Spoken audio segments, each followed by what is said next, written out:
Hi, everyone. Welcome back to another live session. This will be the last live session of the year. So thank you so much for joining me here live today. And obviously, anybody who's watching this on the replay in a future state, I appreciate you showing up and checking out my content. So in this last session, we're going to cover anything and everything. This is really just an open Q&A session. Happy to spend some of the downtime talking about what I see as what's upcoming for next year. And of course, any questions, comments, if you want to let me know where you're visiting this live stream from, all good. Really, really appreciate the community, and we'll talk about so many things today and just make sure that we really wrap wrap up the year on a strong note. Um, I've done these lives enough to know that sometimes I misspeak, and it's all a part of the process. So today is the 43rd live of the year, which is great. I'm always, ever since I started doing these lives, I'm trying to hit somewhere in that mid 40s range. So taking weeks off here or there, but trying to show up as much as I possibly can for the community. So let's just briefly touch on yesterday's video, and then we'll dive into a couple quick things, and then we'll get right into questions. So when we talk about specifically yesterday's video, that is really just a kind of broad overview of what I saw in 2023 that you really want to focus in on in your interviews in 2024. And quickly to highlight, a lot of it's about hearing the question, writing it down, and restating it. 99% of people will answer not exactly the right question during a full interview process. We definitely want to make sure that we're taking our time, taking it all in. For common questions, I really want you to focus in on that rule of three. People can really take in information in a rule of three. On the behavioral side, I dove into every component of behavioral answers and hypothetical answers. So definitely check out that video. It's long. Sometimes I recommend this, and oftentimes actually I recommend this. I'm pretty low and slow. Try speeding me up. Try watching me at 1.5 or maybe even 2x. It's not good for my YouTube analytics, but that's not the point. I really think you can listen to me on 2x and take in that content in the same way I engage with all my learning for the most part on 2x. There's some people who speak fast, so I might go to 1.75 or 1.5, but all my Audible books, everything's 2x, and it just allows us to take in more content. So definitely check that out. So let's highlight just a couple of other things. Hit a really, really cool milestone this morning, and I just wanted to say thank you so much to the community. I hit 50,000 subscribers on YouTube. It's a labor of love. It's been a long journey to get to 50,000. It took over 5 years to get there. It's a number that's always been a North Star for me. I think getting to the six figures, it's probably not on my long-term roadmap to get there, but getting to 50 was amazing, and that's thanks to the community, and I really appreciate everybody. Let me go ahead and throw this up in a banner really quickly. If you haven't signed up for practiceinterviews.com/AI, and you can just go to practiceinterviews.com. We've now put it up on the main homepage. Sign up to be an early adopter. The goal is to allow all early adopters on the platform, allow you to use it for free and potentially have your feedback incorporated into the tool. But the real reason for signing up, well, it's both, but you will absolutely get a discount when we launch the tool, the paid version. So it's just something that it's going to be really on a lower price point. And so it's just something that I want to continue to highlight. Obviously, throughout December, I will continue to conduct practice interviews, negotiation sessions. If anybody wants to negotiate that comp before the end of the year, we still have our interview mastery course. The focus of my work is going to really be on the AI tool moving forward. And candidly, I just want to be talking to the community. I don't know how long I'll continue to do one-on-one coaching. It will just depend on how quickly that tool blows up, and I hope that's the case, but it's just something I wanted to reference. If you like what I'm doing today, smash that like button. If you've never subscribed, please consider subscribing.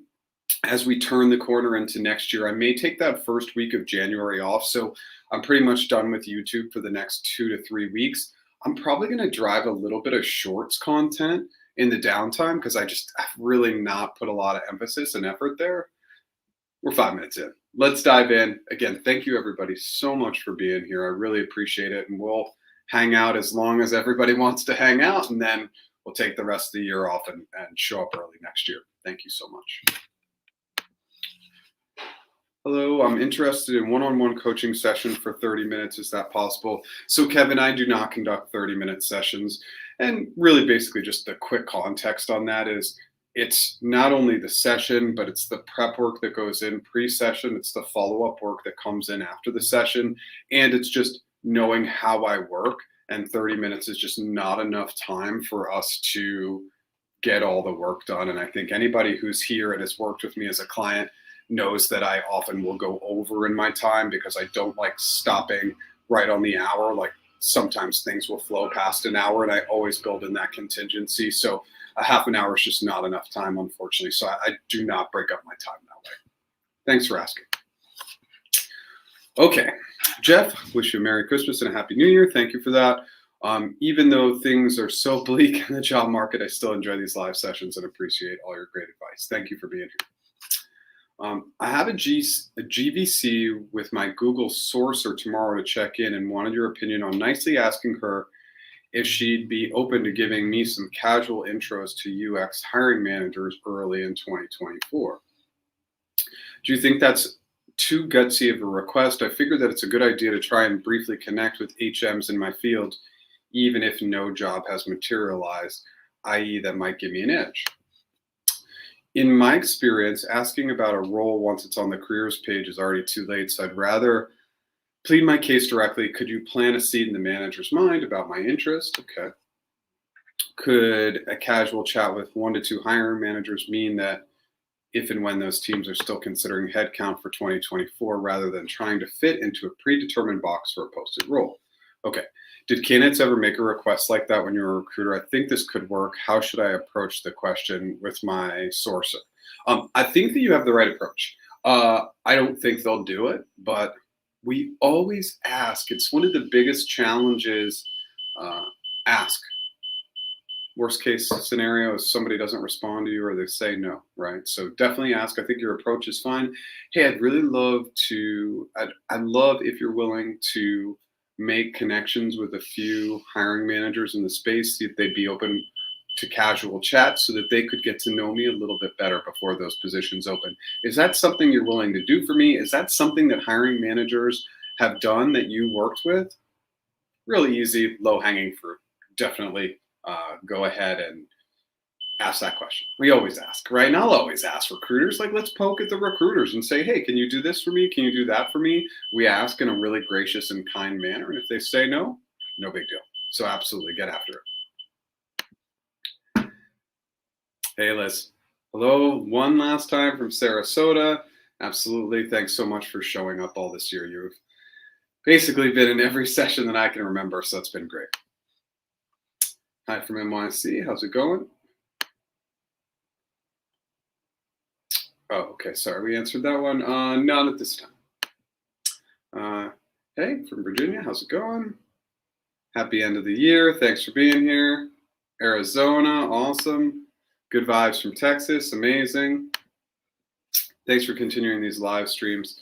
Awesome. Thank you so much for showing up, Max. Okay. Hi. Thank you for all the great advice. You completed a Google onsite 11:30, emailed recruiter following Monday. App is still active in portal, but haven't heard from the recruiter since pre-onsite. Thoughts? Today, let's get back after it. I mean, we're sitting at the 12th today. To not have any engagement or response from your recruiter at this time is really unacceptable. Be gracious and kind. How are you? I hope all is well. Wanted to check in. Just see if I can get a status update on my interviews. It's absolutely crazy that you wouldn't have heard back in 12 days. I mean, that's just, it just shows that your recruiter's incredibly unorganized and not on top of it at all. So when we see that, we just got to take control. So you'll message today, you'll message Friday, you'll message next Tuesday, twice a week until they respond. And then, of course, if we hit that point of 1 month and you haven't heard back, it's 3 to 4 weeks. Then you'll use the Google-candidate-support@google.com. We're not there yet. At 12 days, this would be not a great way to build a relationship with your recruiter. But the other thing is, remember, if you interviewed on 11/30, the reality is that feedback absolutely needs to come in this year. So you definitely should hear back. But I would say definitely get after it, reach out, and good luck. Hello from Seattle. Happy holidays. Absolutely.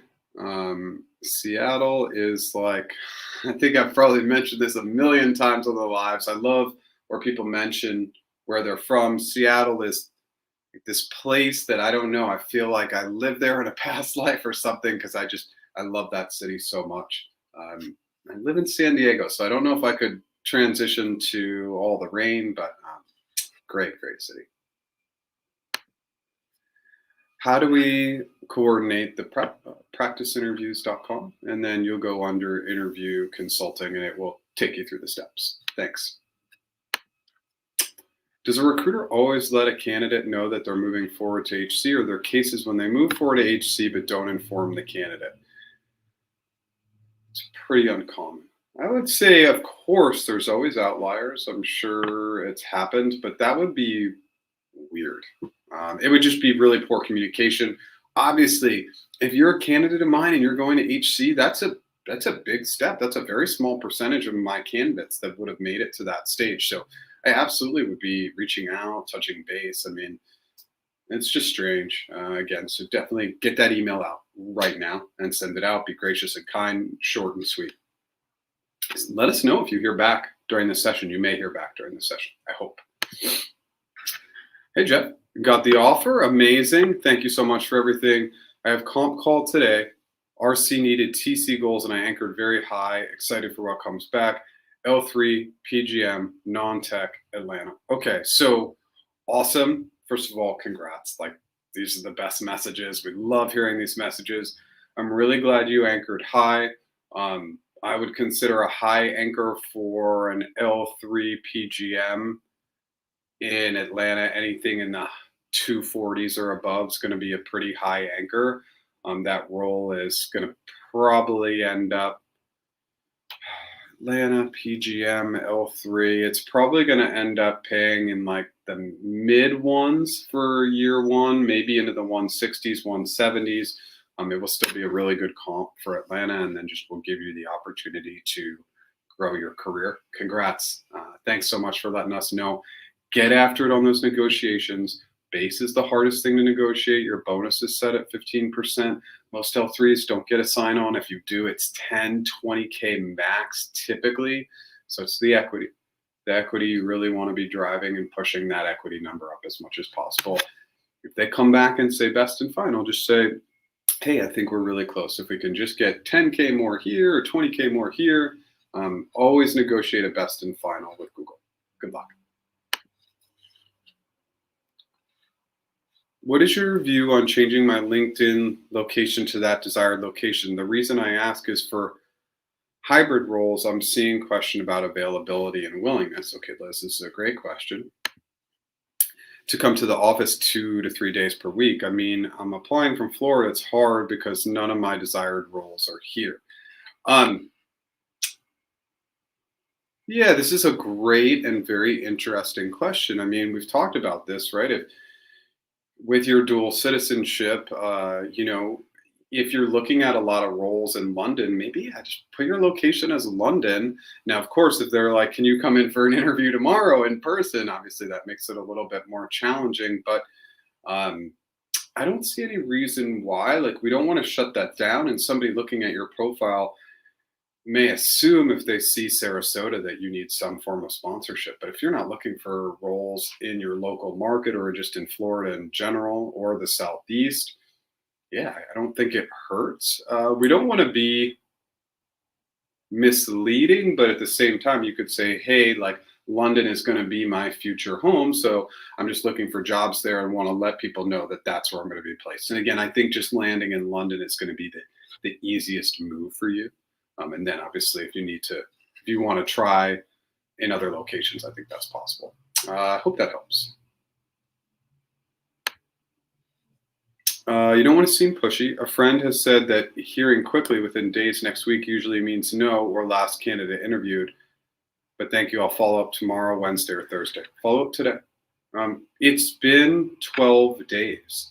My recommendation is always, if you don't hear back in 5 business days, to reach out.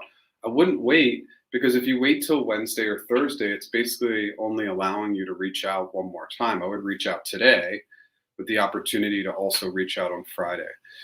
Part of the training that I built at Google for recruiters was a minimum of 1 touch point with anybody in the interview process once a week. Specifically, the Friday follow-up was my classic. So you wouldn't go into the weekend without following up with every single candidate you had in some stage of the process. And it's like, hey, I'm waiting on feedback. Have a great weekend. Looks like we still need 2 pieces of feedback. Have a great weekend. We're still not sure about X. Have a great weekend. So they should be doing that Friday follow-up. There's no reason to wait up to 2 weeks. That's a really unorganized recruiter. And not to say that that doesn't happen a lot, and everybody knows, as a former recruiter, especially at Google, like, I'm pretty tough on recruiters because it's just very, very easy to follow up with everybody in process. It's just about being a little bit organized. So I recommend today if possible. Hey, Jeff, practice interviews. I used the recruiter questions from your course last week, and she was clearly thrilled with these questions and how prepared I was. HM interview on the way now. Awesome. Yeah, that's great. Like, the recruiter questions in the course, like, people have gotten upset with me because I did a video on this a while ago, and I have about 30 questions that I think you should ask a recruiter. So much of how we data gather and get information is the setup, right? So if you have a lot of questions for your recruiter, you simply say, I got a lot of questions. I'm gonna try and go laser speed with them. I'm gonna try and hit you really quick with them. Probably most of my questions are gonna be 1 or 2 word answers. It's a lot. Cut me off at any time, because a lot of those questions will give you a lot of valuable data and information. Thanks for that. Okay. And another question, do you consult on offers at any company or just the biggest ones? Any company. And I've negotiated offers with, I don't know, it's a big number. I should actually probably know, but it's definitely 50 to 100 companies. Absolutely. So the biggest thing to remember when negotiating with sometimes smaller companies is understanding their negotiation philosophy and figuring out the nuances of how we get around that negotiation philosophy, and just truly make sure that we're not putting anything at risk.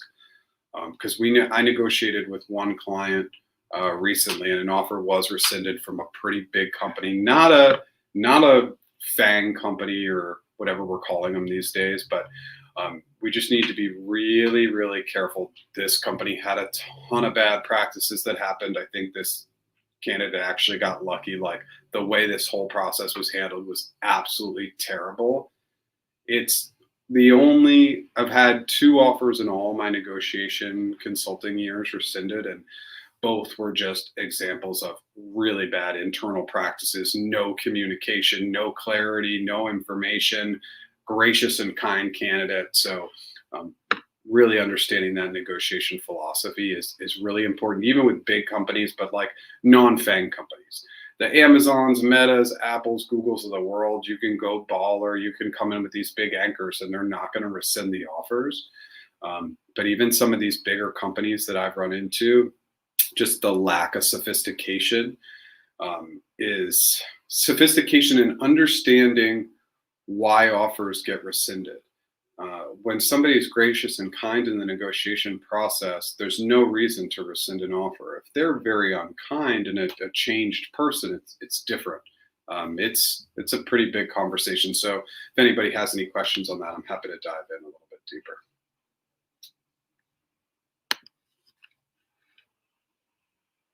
Hey, Jeff, what's a competitive comp for a product strategy and ops in a tier 1 city for an L5? So strategy and ops is not the same as a product manager. Strategy and ops, it's still going to pay well. L5, tier one city. There's really kind of two tier ones. Like there's Bay in New York. If we're talking in the U.S., those are kind of like the premium plus markets, and then the other tier ones are like Boston, Seattle, L.A., Boulder. Those are kind of your anywhere in California, really. Those are going to be kind of considered tier one, two. L5 product strategy in one of those markets, I'd be hoping to get to mid threes in year one, maybe up to 400 in year one. But it would depend on the tier one city. And of course, I'm focused in on the US. So if it's outside of the US, those numbers will absolutely be lower. An L5 sweet friend at Google also sent her, the recruiter, a letter of support yesterday. I'll ask him if he's heard back from the recruiter. Thanks for your advice. And again, that shouldn't be a stopping point for you reaching out to the recruiter. It's been 12 days. It's okay to reach out. Okay. So I don't want you to feel, or I don't want you to worry about reaching out as long as it's gracious and kind. I'm interviewing with a GCP recruiter for an FSR role for 20 minutes on Thursday. Any advice on how to prep and what to expect? Recruiter interviews are a little bit of a wild card. FSR roles, they might ask you about a couple of big sales that you've done, how you tackle sales. That's absolutely possible. The biggest thing to remember with recruiter screens, in my opinion, is you show up early. Just be on time, be early. Do not be late. Do not push. Do not miss that. I might just go on to somebody else. I had multiple candidates in my time at Google say, yeah, it was just the recruiter screen. So I thought it was okay to show up late. And that was a note in my mind that they weren't going to treat other people with respect, including me. So show up on time, communicate with graciousness and kindness, be really, really positive, absolutely be ready for tell me about yourself, why Google. Keep those questions, really, those answers lean. Think in a rule of three. You can check out that video I did yesterday or any of the videos on those types of questions, but we don't know. It's a bit of a wild card. They might ask you a couple of more challenging questions, but usually it's pretty casual. On time, gracious and kind, communicate well, listen well. Those are really the keys in my mind.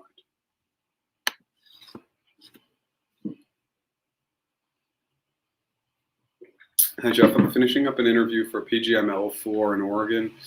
What's the total comp I should be shooting for? This is a data center position. So PgM data center. So you're at the Dells, whatever it's called. I can't remember. It's going to be in the twos. So probably like rolling out to like a 220, 230 year one comp. But I would be anchoring at a minimum in the 290s, and then you can anchor into the 300s as well.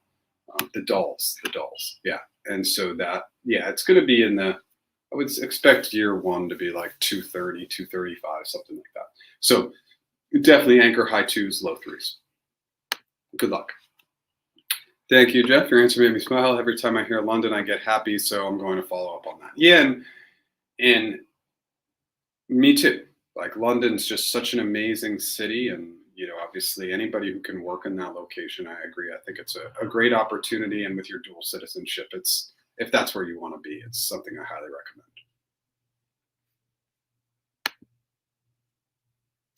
Okay, I'll write the email today. Friend just said no response from recruiter. Should I tag the sourcer? He seemed more senior than her in title, plus years at G.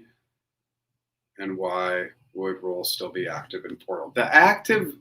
A role being active, like job descriptions open, pulling down. I just want to be really clear. Like sometimes there's no method to the madness on that stuff, and I just don't want to read too much into it. You could have been early in the process. You could have been later. They might just not have pulled it down, even though you're the ideal candidate. Like there's just so many unknowns. So I really want candidates to focus in on what they can control. And so don't worry about job being open or closed, any of that stuff, right? Just follow up and I feel like maybe the best thing to do, let's talk about it, send that email without the sourcer included. If you haven't heard back by Friday, absolutely see in the sourcer. Like again, we're getting to be past 2 weeks by Friday.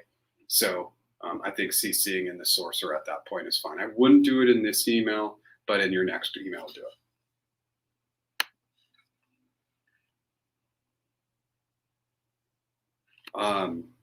As a follow-up to the L5 product strategy and product ops comp, does a base in the mid 200K make sense?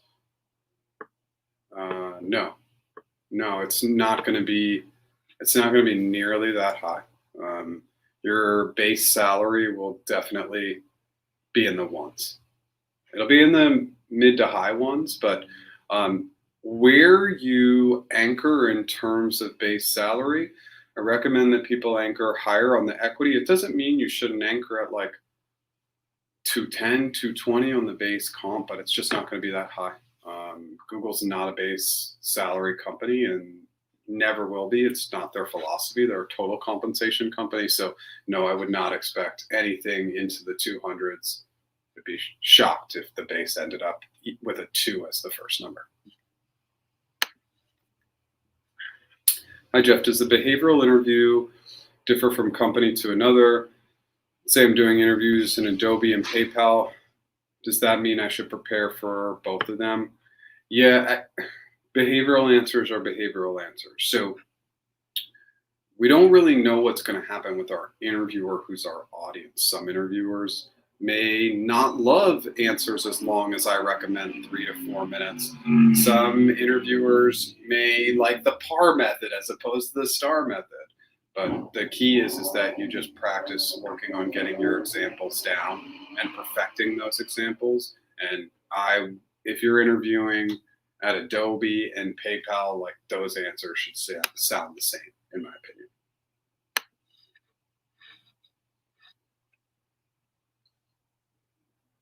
Active in is active for me, but the role has been closed to new applicants for 1+ month. Okay. Again, it's just something we can't control. As of right now, we know you're still in process. That's the only thing we know. Are you able to discuss how to anchor, or is there a video on this? I don't recall this content in the course. Yeah, absolutely, Jim. The course is just an interview course. I had planned on doing a negotiation course. And in retrospect, I don't know if anybody remembers this, but I tried to build a corporate arm to my business and spent 6 months building that, and it didn't really land the way I wanted to, and that's why I pivoted over the AI tool, even though admittedly I mentally was always in the AI space and I should have just got that started way earlier, and it's something I had to go through personally. But the way you anchor is pretty simplistic. If you're anchoring let's talk about anchoring. Let's just talk about anchoring in general. I like to anchor on one number. So when I speak with the recruiter, my fake interviewers always sue. So let's have Jane as typically my fake recruiter. So with Jane, we would say, Jane, I want to start off by saying thank you so much for all your support and help in the process. You've been great. I've spoken to people who are currently working at the company, people who have previously worked at the company. I've done my research, and my year one expectation is 384,500. Dropping an anchor is very similar to dropping a mic. We state the number and we stop talking. We need to make sure that they are the next person to speak. Now, again, we got to understand how companies operate. If it's a smaller company, a big anchor could instantly end up with them saying, hey, look, your number's way too high. Like, we're going to move on with other candidates. So you want to try to understand online, whether that's Reddit, Quora, Team Blind, whatever it is, if that company has a negotiation philosophy, anything you can find out about that's going to be really helpful. But dropping an anchor is just saying it and stop talking and seeing how they'll respond. Secondarily, no even numbers, no 400K, 350, 300K, or whatever it's going to be. Use a little bit more of a unique number It makes them believe that you've thought a lot about it and you've really calculated something accurately. Now, if they ask for the breakdown of that, of course, give them the breakdown of that, but start by providing just one total compensation number for the first year. I hope that helps. Okay, we just hit the 30s. So at the 30s, I like to do a quick prompt on my services and everything that's going on in my world, and I'll do this super, super quick. If you like what we're doing today, smash that like button. If you've never subscribed, 10 a.m. Pacific time, every single Tuesday, new original content, videos every Monday. I'm going to take the next 2 to 3 weeks off. I'll let everybody know in the community tab whether I'm going to do content that first week in January or push to the second week of January. Still doing one-on-one interview coaching, negotiation coaching, and you can purchase our interview mastery course throughout the rest of this year. I'm going to be working throughout the rest of this year, so I'll definitely be available. If you have not signed up to be an early adopter for our AI tool, we're going to try and allow all early adopters onto the platform to use it for free and give us feedback. Also, there's going to be a major discount for anybody who signed up. We're obviously tracking that number, and we're going to give that discount out for the first month to anybody who signs up. So it's low-hanging fruit. We are so excited where the tool is already at. The feedback is unbelievably good. And I've said to my dev team, because I do have a dev team that's helping me, because I'm not as technical, I already feel like the feedback portion of the tool is better than anything in the market. It's really going to help you create actionable feedback on your answers. So definitely check that out, practiceinterviews.com/AI, or just practiceinterviews.com, and you'll see the button in the upper right. If you like what I'm doing today, smash that like button. If you've never subscribed, consider subscribing. All right, let's dive back in. Let's see where we're at. Okay. I have a behavioral interview with the director for 30 minutes. The position is working student IT, mainly load contracts and data from various sources, emails, Dropbox, Google's Drive to cloud system. Can you please suggest to me about the interview? Any tips and tricks? Okay, so with the director, okay, so behavioral interview. Okay, so let's actually get into it. So I want you to watch the video I produced yesterday. Definitely watch that. Also, I did a recent video called The Perfect Behavioral Answer. Watch that video as well. When stating your behavioral answers, write down your top 5 to 10. And then what you want to do in the situation and task, your interviewer, the director, they weren't there. They don't know the setup. They can't get visually connected unless you make it really simple for them. Establish credibility, your role in company or as a student or whatever it might be. Then you come in and you give the brief context and overview. Speak at a young person's level, 5th grade level is what I like to call it, so that you build that common connection. Sprinkle in a couple of important details. Then in your actions, tell them what you did and how you did it. What you did and how you did it. What you did and how you did it. What's supported by hows will get you hired every single time. Then don't forget about the results. Don't just stop at talking about what you did and how you did it. Talk about answering the question in the first result. Then the second result, if you have numbers, bring them in. And then what was the bigger win? Because usually when we solve for here, we solve for here. Was there a repeatable process, strategy, relationship, revenue, etc.? All things to consider. Those are some of my keys. Listen to the question, restate it, and write it down. I will give this advice for forever. People answer the wrong questions. I do this to my clients all the time. They answer the question and I say, tell me the question I just asked you. And they can't tell me. Or they tell me and it's off. It's not 100% incorrect, but it's partially incorrect. The vast majority of job interview candidates are answering partially incorrect questions. It's a big deal. So it's just something that I double down on, triple down on, really, really focus in on hearing the question, listening to it, writing it down, and restating it. Because making sure that you're answering the right question is critical, and it's just crazy how often it's missed. Hey, Clark. Hey, thanks for everything so far. If things go well with my upcoming interviews, HC is likely to be in the new year. Final interview on the 18th of December. 100%. Yeah. HC will not meet. My best guess is that they won't meet after this week. This would probably be the last week, just from what I've seen historically. Really hard to get quorum, get that number of people who they need in HC to actually make a decision. So I would think that HC would be shut down the next 2 weeks. If they do some HCs, maybe it lingers into early next week. But yes, once you crush it, then your HC will be early next year. That's correct.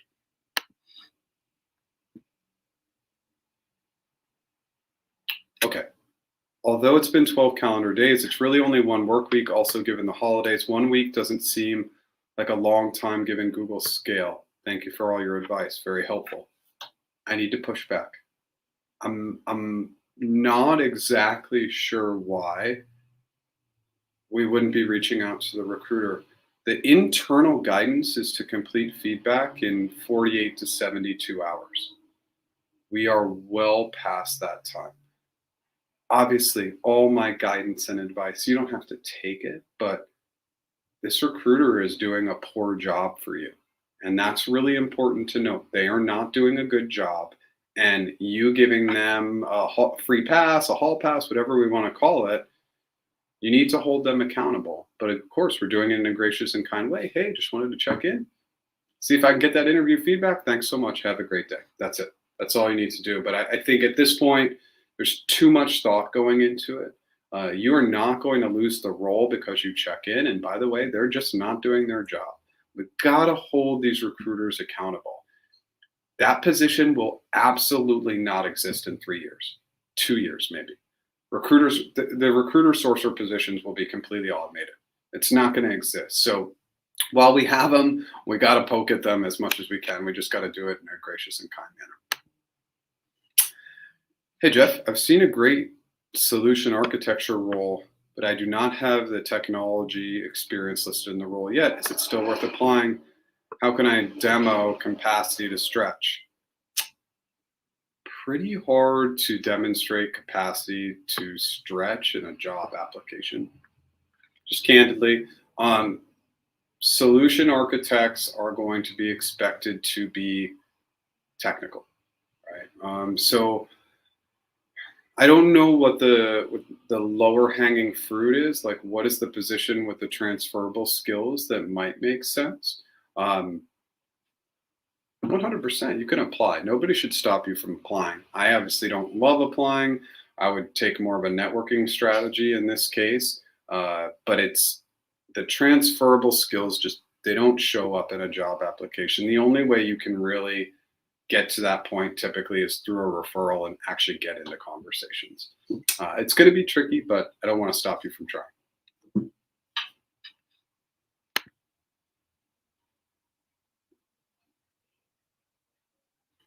Oh my goodness. Tom Scott. So Merry Christmas, buddy. Take care of that mini Chargers helmet, Tom. I just got to tell you, first of all, text me because it's been a while, and obviously I've been back in San Diego for a little bit. But I actually told that story to my wife, reiterated the story because obviously she's heard it before 2 days ago. 3 days ago. I am not joking.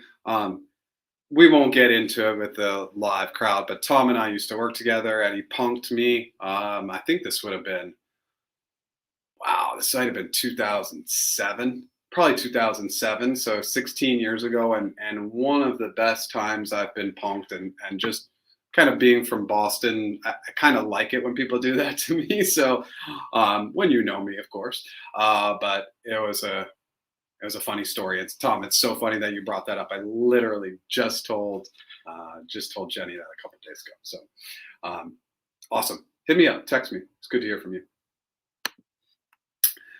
Hi, Jeff. Wish you a Merry Christmas and a Happy New Year. I recently appeared for a SWE L5 Loop India and passed HC.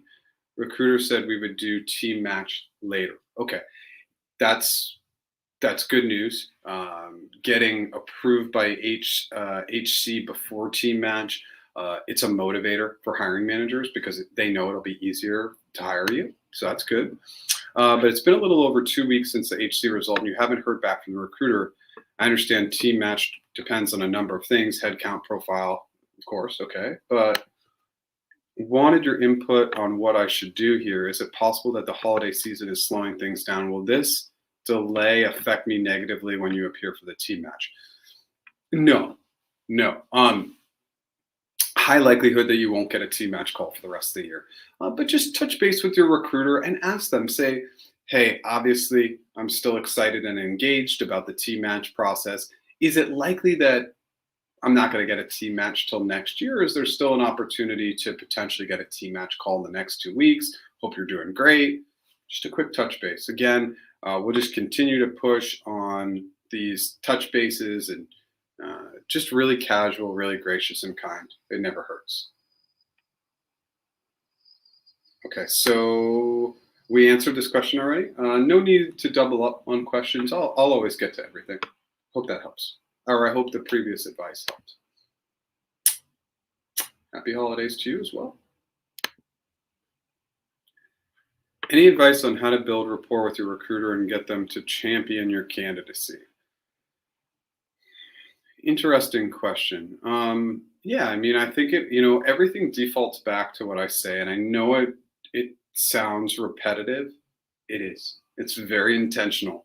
I repeat everything a lot because I try to make sure that people are remembering what I'm saying. And a great way to get recruiters to champion you is to be gracious and kind. But most of the time, they don't really have impact on the results. Occasionally they do, but for the most part, they're not a decision maker. They can hurt you in the process, but rarely can they help you. One more thing, I sent you an email, but I haven't heard back. Yes, Jim, I thought it was you. Seems like the Slack link provided in the courses are broken. Do you have the Slack or Discord community? I am going to get that. So that is on my top 2 on my to-do list today. Yeah, the Slack link is broken. That whole operating part of my website with the free resources, candidly, it wasn't really set up the way I wanted it to be. But for anybody who's been trying to engage with the Slack link, I should have that fixed today. There's some sort of hiccup that I can't figure out in my website that's not allowing me to edit that link. And so I have a friend who's a little bit better with Kajabi, the platform we use, and he's going to help me try and get that fixed today. Thank you so much for your patience.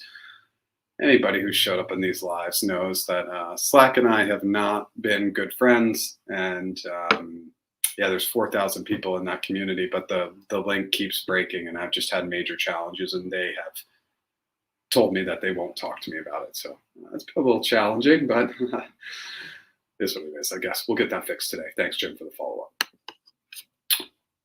Hey, Tom, Merry Christmas, buddy. Take care of that mini charge. Okay, I think we got. Did that pop in twice? Yeah, that popped in twice.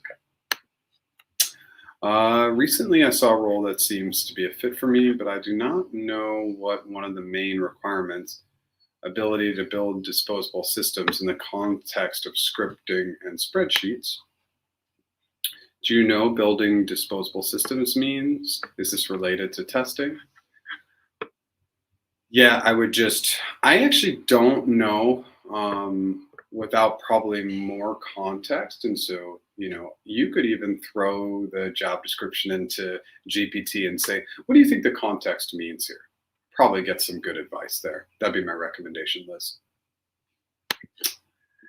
Hey, Jeff, I've given all rounds of an interview for a TPM position. However, in the last recruiter, they said they don't have approval for this job role and new approval will come next year. Okay. Now I received one feedback email for the interview process. However, the Google portal still shows interviews scheduled. Is it normal to send feedback for interview process when it's not concluded? No, it's not. No, it's not. When you get that feedback survey, that means your application has been closed. And so if you had an interview scheduled, this is really bad on the recruiter, and you need to email them immediately right now and say, I still have an interview scheduled and I received an interview feedback. I understand that that they don't have approval for the job role, but I actually still have an interview scheduled. Can you please help me understand what's happening? Because they definitely shouldn't have closed you out without actually communicating that piece to you. With recruiters, the level of communication, it's not as strong as it needs to be in a lot of cases. And so we need to own it, and specifically in conversations with them and in email exchanges, but in conversations say, can you explain that to me? I'm outside of the organization and I don't know what that means. If the role isn't approved, am I still going to have that last interview? Is that going to be canceled and you're going to close out my application? We need to ask more probing questions. You're not always going to know the questions to ask, but it's just frustrating. Recruiters think that external candidates know what's going on and they don't. And this really translates to our behavioral answers. Just remember, people external to the organization, they just can't picture it. They don't have the visual for it. And so really simplifying the communication and making sure that we're hitting that understanding at a level that anybody can understand is really important. Sorry to hear that you're going through this. And by the way, you can blast the recruiter in that feedback. I got a survey and I thought I had an interview next week, and they need to get that feedback or else they'll never improve. Hey, Jeff, I believe I did good in my interviews. Thanks to all your material. Awesome. And as per your advice, I kept HR very close. I was kind and gracious, and we had great support. Okay. HR's last two messages were, I will talk to the hiring manager and let you know after 5 days. I don't have an update for you, but I will keep you posted. Do you think they went with another candidate? Okay. Keeping me on the hook till they sign. Does Google do that? Absolutely. Google does that. Almost all companies will keep somebody who they like in process if they're still taking somebody else through the offer stage, but we don't know that. We don't know that that's the case. And sometimes just other things come up for managers. They're making other decisions. If you're still being considered, that's a really good sign. And all the other stuff we'd be doing is we'd just be guessing. And I like to remove that guesswork. It doesn't reduce the stress.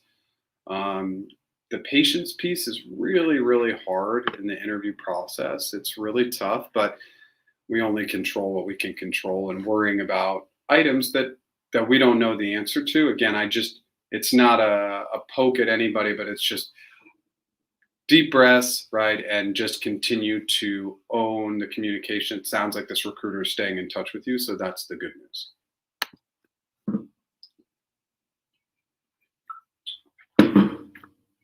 What do you anticipate will be the cadence for Jan 2024?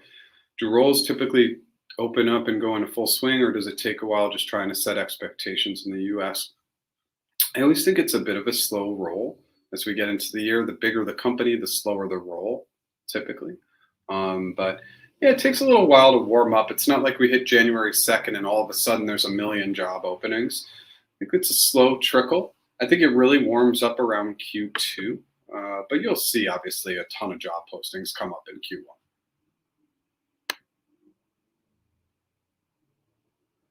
Got Ashton Kutcher. Nice. Yes, this was probably around the time that Punk'd show was on. I think. I can't remember. I know those shows were from forever ago, but I definitely got Punk'd for sure.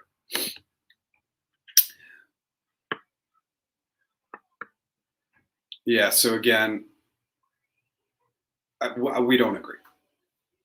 It's that simple. A simple 2-sentence email to a recruiter. It's, again, I want to give really constructive feedback and be gracious and kind. And I want to just build in this psychological safety because I'm talking to a computer screen, from my office in San Diego. But a 2-sentence email, you haven't heard back since your interviews. It's not acceptable. So again, I think that anything, it's not pushy, it's not desperate, it's not needy. If you're a strong fit for the role, you should be hearing back. So yeah, it's ultimately your decision only. But this is probably too much thought process for this. It's just an email. It's 2 sentences, and I want to make sure that recruiter's hearing from you. You've got to poke them. You've got to remind them that you're out there. But yeah, again, at this point, I'm here to provide advice, and if you don't agree with it, that's 100% okay, right? We all have our own lens and our own opinions, but I would follow up today if I were you. Also, you mentioned this being likely the last week of HC. I'm nervous and counting on this L6.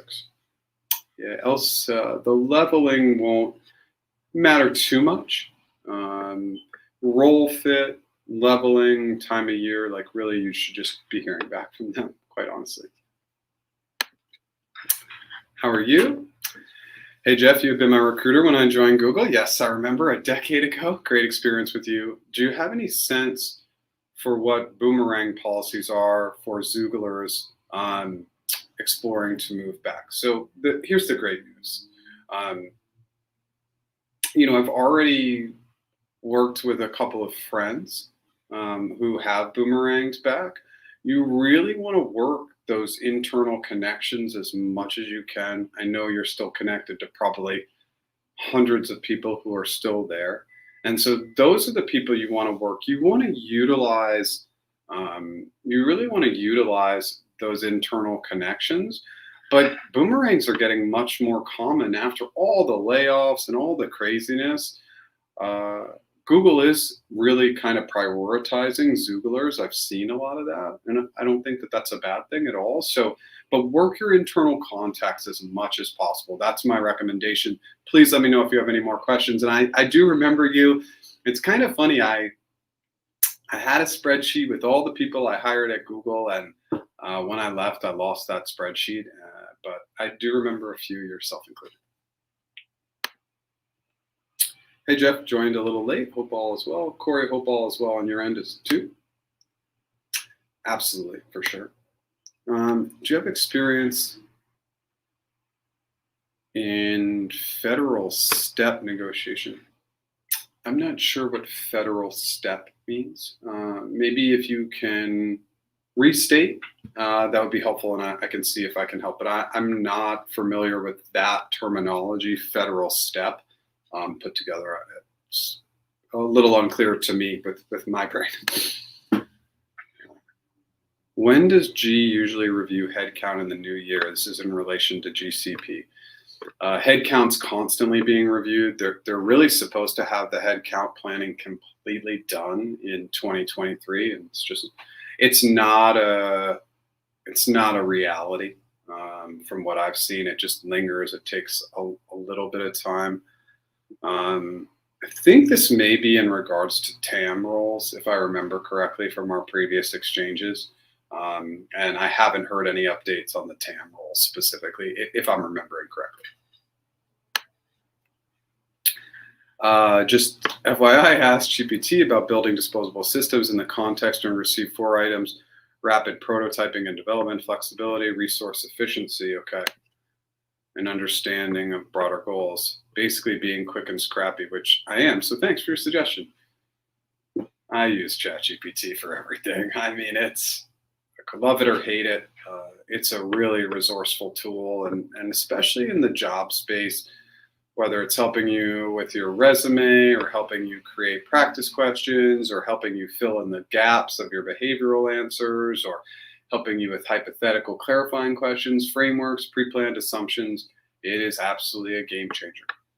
So definitely something I recommend. And obviously, I think, I was talking about this with some friends last night. I have a little mastermind group that I'm a part of. And we just continue to talk about AI, and it's here. It's going to be crazy, and it's not going away. Our world's going to look very different in a few years. And so it's just always keeping the pulse on that is important, I think. Okay.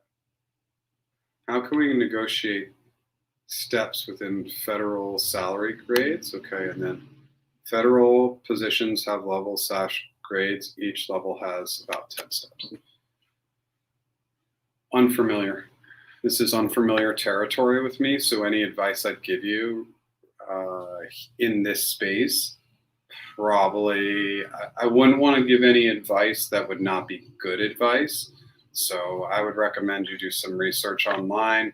And I mean, I think it's also really just easy to be, if we can't find that advice, we talk to our point of contact and say, I'm just trying to understand how negotiation is viewed within your organization, your team, etc. Do offers get rescinded when people negotiate? Like, we can ask those questions. It's a very, very fair question to ask. It doesn't really set us up for success. We don't really want to talk about that negotiation stuff up front like that, but it's just something that sometimes we need to do. And sorry for a little bit of the background noise. My mic broke, and I need a new one, unfortunately. So it's not canceling out some of that background noise that's coming in. Last question. All right. Any experience with hiring at Databricks? Any nuances? And thanks for all the content this year. Happy holidays. Yes, I have worked with clients who are interviewing with Databricks. I mean, I follow a pretty standard approach for Databricks. It's definitely behavioral and hypothetical. I've definitely seen Databricks ask some hypothetical questions in the past, so I usually take a bit of a hybrid approach. I definitely want you to, obviously, again, Quora, Reddit, and Team Blind, like, dive in there. A lot of times when I'm also less familiar, I will go to Glassdoor. I'll go into interview results and I'll just see, like, what are the themes of their questions. Sometimes that stuff isn't great, but sometimes we can pull out a little bit of data there. So that's another place that I'll oftentimes go if there's just a little bit, there's a little bit less data online. Love GPT too, but Gemini looks awesome. Might be some video editing magic in there, but could leapfrog GPT. Have you seen it? If not, I can send in Slack. I have seen Gemini, but I'm always open to sending me stuff, Liz, in Slack. So please go ahead. Anything that you're seeing that's cool. There's so much. There's so many tools now that we can use, and there's always more. And I always try to tell people that. I mean, I've done some TikToks. I'd love to do more TikToks. I'd love to be on Reels. I'd love to do a little bit more adopting of AI to make my videos better. But yeah, it's always, you're just trying to find that balance of what you can complete in a day or a weekend or whatever it might be. But please share. Any information is always great. Thanks. Have your Googliness interview today. Wish you luck. Been watching your videos almost nonstop. Amazing. In 2023, that interview is going to be about decision making. So the biggest misunderstanding in the Googliness and leadership interview is everybody thinks it's behavioral. Not necessarily. Does it lean behavioral? Typically. But if you could see the list of questions, and I have been shared some of those questions, it's probably 60% behavioral questions, 40% hypothetical questions. So with decision making, tell me about a decision that you made in the past that you would change. Tell me about a time different or opposing opinions help yielded a better result. And then on like the more open-ended side, something like X, I want you to imagine X scenario. How would you make the decisions for that scenario? It's all decision making. So for your role, have some pre-planned assumptions for how you might decide those items, and then of course have great behavioral examples, but really focus in on that decision item. You'll see it's a theme, and then of course as a backup, a secondary, inclusivity is going to be huge in that interview as well. Good luck. Remember, federal is trying to compete for hiring technical roles. They're not seen as sexy. Some agencies have fallen very low in this past year in these hires. Okay. Yeah, I mean, the challenge for any organization that's hiring for technical roles is they're competing against all the best paying companies in the world. Tech is the best paying market in the world. And so that's not going to change. So any kind of federal job is just, it's going to be tougher for them to compensate at the level of a tech company. Gemini does look wild. Awesome. I'm in team matching phase for software engineering L3 position. I have a call with the hiring manager on Friday. Tell me how to prepare for an L3. Also, can you please tell me if it's too late for HC? Yeah, it's probably not, HC is probably not going to happen this year. It's just probably unlikely. But in the team match call, so like people know I stand during these lives. It's so I can get my energy up. It's so my voice exudes a little bit more pitch, tone, a little bit more confidence. So I stand. If you are physically capable, I recommend standing. Will create a better presence. Definitely have great answers to tell me about yourself, why the company, why the position. Think in rule of 3 and 1 minute or less answers in that space. Usually in the team match, they're going to tell you about the role. And then with questions, I always like to say this with the caveat that not everybody likes this advice, but you should go in with a ton of questions, 20 or 30 questions, but those questions should start about them. What do you love about your role? What do you love about the company? What's the coolest part about managing this team? What do you love about your team? Just love, love, love. What do you love? If you run out of time, they're going to like you more because you ask them questions about them. I would say in the team match calls, if I were to guess, 90 to 95% of candidates are only asking questions about themselves. What does the data and science say? The data and science says that the more people talk about themselves, the more they like you. It's a really important data point that's often missed. Okay. I'm going for a risk and controls director role, which I think is a new hiring area for Google. Do they require HC for such non-technical roles? HC is the piece I always like to say, it's a great question with HC, is it depends. It's not always required.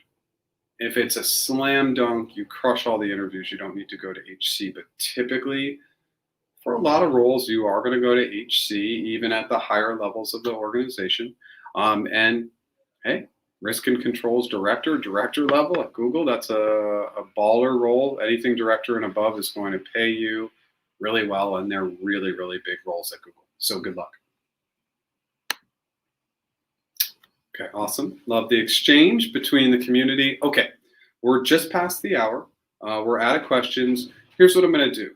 I'm going to roll into my sum up a little bit, but obviously with our current audience right now, we still have a really good audience. I'll take any additional questions that come in. But again, let me just roll into my kind of my quick sum up, and then happy to take any questions, comments, anything else that comes in. If you have not signed up at practiceinterviews.com/AI, this is for early adopters. We're going to allow as many people as we can onto the platform for free, and we may break it. Right? That's kind of part of the point. So we're slowly rolling users on right now. Then anybody who signs up, you're going to get a massive discount. And so even if you sign up and you don't want to try the free version, that's okay. You still be on our list to get that initial discount. So a couple cool things to think about. We are so excited. The way that the feedback is coming through the system, and I have worked on these prompts for 6 months. The feedback is actionable. You're actually going to be able to do things with this feedback, and that's why I'm so excited about it. You're going to be able to make improvements in just 5 minutes or 10 minutes. You're going to see massive changes in your success rate. So I'm super pumped about that. Obviously, in the interim, I am still doing one-on-one coaching, negotiation coaching. About 30, 40, 50% of my clients over the last few months, we've been doing a lot of resume, LinkedIn networking sessions. That's also great too. You can just do that by booking a practice interview mastery course, still getting great feedback on that course. So happy I put that out last year. If you like what I did today, smash that like button. If you've never subscribed, I'll be back next year. I go live 10 a.m. Pacific time on Tuesdays in the US. and then I'll do new original content every Monday. I may do some shorts. I may even throw up some TikToks over the next 2 or 3 weeks. So yeah, I think that's it. I feel like this is a good, we're hitting a good stopping point. Okay, email the recruiter. She's based in ET. Okay, awesome. I think that was a good move. Thank you so much, everybody, for 2023. Oh, it's a couple last minute questions. Hey, I'm waiting to get access to the AI tool. When can we expect to get access? So the way I'm kind of outlining this is kind of doing it at random. And so we're just, again, it's a slow trickle. So it's going to happen over time. We just can't allow everybody onto the platform at the same time, because we know we'll break it, and we want people to have somewhat of a decent experience in the beginning stages. So just continue to keep your eye out. When we allow people on, you'll get an email and we'll tell you and give you the instructions for how to proceed. So I'm just telling everybody, remain patient. I don't know if we're going to be able to get all the early adopters. We've had a pretty high sign up count, which is awesome. I just can't guarantee that we'll allow everybody on, but that is the goal, is to let everybody on. So thank you so much for your patience. As always with Dev, it's been a little bit slower getting as many people on it as we wanted to. In December, we really wanted to get more people on in December, but a couple things happened, and that's to be expected. Hey Jeff, what are the advantages and disadvantages of working as an engineer in different industries? I don't really believe that there are disadvantages. I think that working in different industries is just an advantage in general, because it gives you a lens of being in different environments. So I love to see that lens, see that diversity. I think it really helps. Thanks, Corey. Right back at you. Jeff, thanks so much for all your valuable content this year. This club really helps keep my spirits and momentum up, reaching goals in 2024. Happy holidays, and looking forward to trying your new AI. Thanks for that, Liz. You've spoken a lot about how AI will get rid of recruiters and sourcer roles in a couple of years. Did you ever think you'd see such a thing in your lifetime? Probably not. No, I don't think I don't know that anybody really saw AI, just the role, right? And so it's like, it's not this slow uptick, it's going like this. And so I just don't think that we initially thought that things would happen this quickly, but like each iteration of any tool, it's not getting 2 times better, it's 5 times better or 10 times better, and we'll continue to see that roll over time.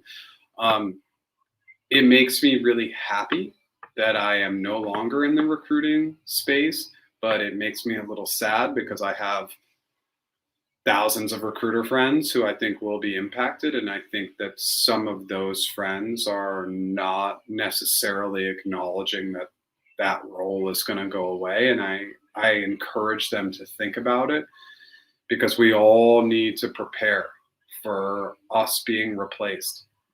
My AI tool is the perfect example. I think I'm replaceable, right? But I'm only replaceable because I've put in years of work to know the systems and processes that are going to help people have success. Yes, they're going to be still value and maybe speaking with me one-on-one, of course. So going to be value on the negotiation side, absolutely. But yeah, I just hope that people are planning accordingly, because it scares me, the lack of understanding and disbelief that this will remove positions from the job market. It's going to, and I think that's just the reality that we all need to sink in, and then look at it as an opportunity, not from a fear perspective. Happy holidays. Thanks for all these live sessions. They've been great. See you next year. Thanks for being here. Thanks for everything, Jeff, and happy holidays. Wow. Okay. Thank you so much, everybody. There were 43 lives this year. Literally, it's just such a fun day to end for the year, because I hit 50,000 subscribers on YouTube. That was really a North Star for me. And I'm so excited, and I'm so appreciative to everybody to get there. You see these people with these huge numbers, but I can tell you getting to 50,000 was a really, really hard. It was almost 400 videos, just countless hours of work. And it's thanks to this community that I was able to achieve that goal of mine. So it's a great way to end the year. 2023 was challenging, to say the least, especially for big tech hiring. Everything was 1/4 of the hiring it was a year ago. So pretty tough year. And I think we all kind of faced that. And I think 2024 will have its own unique challenges, but always got to keep that positive mindset. I'm going to answer any last second questions that come in, and then I'm going to hop off. Thank you so much. A G recruiter I worked with years ago has switched over to a PgM a few years back. Do you think there's a high amount of transferable skills between recruiting and PgM? I do for the organized recruiters. Yeah, there's a lot of transferable, a lot of communication skills, a lot of leadership without authority. And for those that are really organized, and especially recruiters at Google are required to do a lot of project work in order to hit their performance targets. So I think it's transferable. And I've seen a lot of my friends transition to program management, which I think will be around for quite a while. So I strongly encourage that for them. Great question. Thank you so much, everybody. I'm going to hop off. Have a great rest of your year, and I will be back next year. Take care.